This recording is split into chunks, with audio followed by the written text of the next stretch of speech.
components of one vector relative to another vector are relative to a reference line. आमतौर पर अगर कोई vector A x axis के साथ एंगल थीटा बना रहा है तो उसकी रिजोल्यूशन हम इस तरह से कर सकते हैं कि हम यहाँ से नॉर्मल ड्रॉप कर लेते हैं बिल्कुल एक्स एक्सिस पे, ठीक है। और ये जो हमारे पास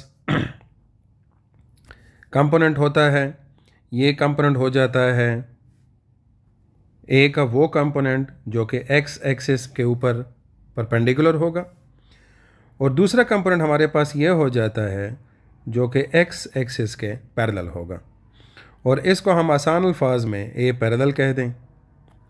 इससे हमारे पास यहाँ पर ओवरऑल एक राइट एंगल ट्रायंगल बन जाता है। इस राइट एंगल ट्रायंगल में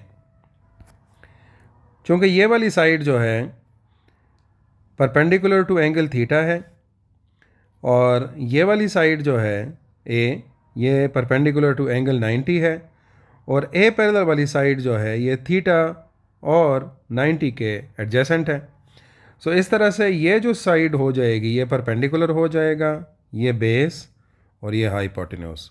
और इस तरह से अगर हम ट्रिग्नोमेट्रिक रेशो यूज़ करें so base by hypotenuse which is equal to a parallel by a that will be equal to cos theta. और इस तरह से अगर हम इसको फर्दर सॉल्व करें A parallel will be equal to A cos theta. इसी तरह से ए परपेंडिकुलर जो कि हमारे पास परपेंडिकुलर है इस राइट एंगल ट्रायंगल का, और divided by hypotenuse a that will be equal to sine theta, and a perpendicular will be equal to a sine theta.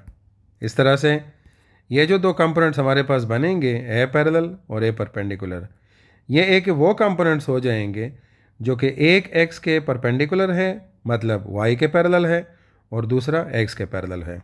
अब इसी सिचुएशन में यही वेक्टर है लेकिन उसका एंगल हमें with respect to Y axis दिया गया है एंगल थीटा। तो इस तरह से ये वाला जो कंपोनेंट इसका हम निकालेंगे that will be the perpendicular because they theta के अपोजिट कंपोनेंट है। ये वाला हो जाएगा बेस और ये हाइपोटेन्यूज। इस तरह से ए पैरेलल से जो हमारे पास रिजल्ट आएगा that will B A sine theta और ए परपेंडिकुलर से ए कॉस थीटा।